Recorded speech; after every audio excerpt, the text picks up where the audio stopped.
बिस्मिल्लाहिर्रहमानिर्रहीम। अस्सलाम वालेकुम। आज का मेरा इंफॉर्मेटिव टॉपिक है हेपाटाइटिस।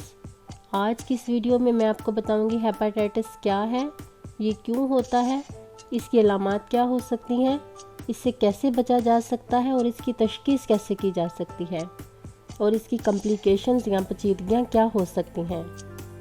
इस इंफॉर्मेटिव वीडियो को कंप्लीट देखें और आगे बढ़ने से पहले मेरे चैनल को सब्सक्राइब कर लें और बेल नोटिफिकेशन को प्रेस कर लें ताकि मेरी हर आने वाली वीडियो आपको बर वक्त मिल सके।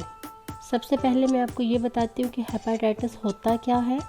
Inflammation of the liver caused by virus और टॉक्सिन। हेपाटाइटिस एक वायरल डिजीज़ है जो कि जिगर की एक बीमारी है और जिगर को मुतासिर करती है। दुनिया भर में पाकिस्तान दूसरे नंबर पे है जिसमें हेपाटाइटिस के मरीज़ ज़्यादा हैं और तकरीबन 1.5 लाख मरीज़ हर साल इस बीमारी को फेस करते हैं।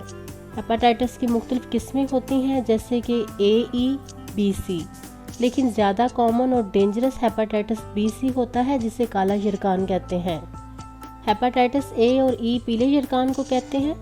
हेपाटाइटिस A एक्यूट वायरल होता है जो कि आसानी से दवाइयों के साथ ट्रीट किया जा सकता है। इसका लाइफ साइकिल बहुत छोटा होता है, 3 से 6 हफ्ते में इसका इलाज हो जाता है। जब हेपाटाइटिस A, E का इलाज हो जाए तो दोबारा चांस बहुत कम या ना होने के बराबर होते हैं। इसके लिए किसी कोर्स की ज़रूरत नहीं पड़ती, जबकि B, C जिसे काला यरकान कहते हैं इसमें कोर्स की ज़रूरत होती है। काला यरकान मरीज़ों के अंदर जल्दी तशख़ीस नहीं हो पाता। इसकी तशख़ीस तब होती है जब जिगर को काफ़ी हद तक डैमेज कर चुका होता है, जिगर की ऊपर वाली सतह को काफ़ी खुरदरा कर चुका होता है। अब इसकी अलामात पे बात करेंगे। ये एक साइलेंट बीमारी है। मेजॉरिटी ऑफ पेशेंट्स में कोई किसी तरह की सिम्टम्स नहीं आती।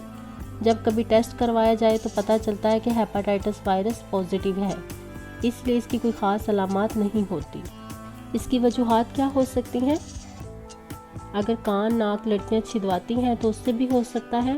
अगर दांतों का कोई प्रोसीजर करवाएं उसमें इन्फेक्टेड मटेरियल का इस्तेमाल हो तो वायरस मुंतकिल हो सकता है। जिसको हेपाटाइटिस B, C हो उसके लुआब से फैल सकता है।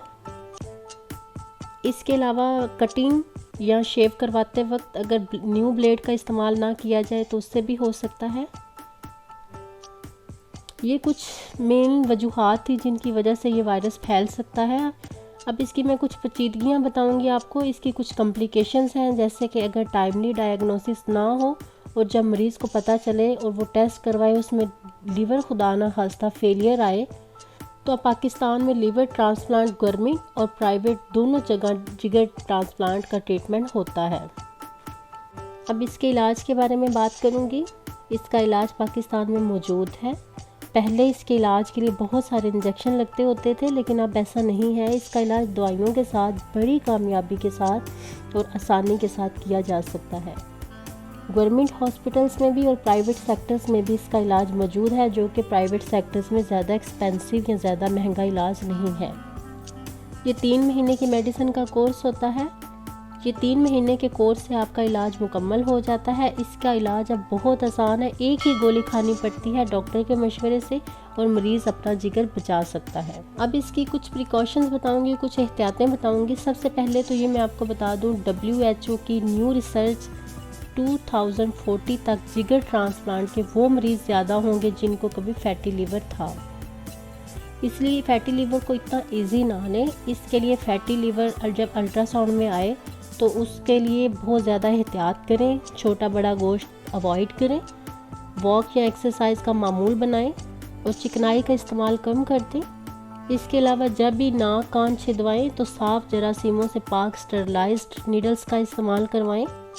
अगर कभी इंजेक्शन, ड्रिप या ब्लड लगवाना पड़े तो स्टरलाइज्ड सिरिंज का इस्तेमाल करवाएं या कटिंग के लिए न्यू ब्लेड का इस्तेमाल करवाएं। इसके अलावा ज़िंदगी में कम से कम एक दफ़ा मिनिमम ज़रूर टेस्ट करवाएं। अगर टेस्ट नेगेटिव आए तो हेपाटाइटिस B की वैक्सीन भी ज़रूर लगवा लें।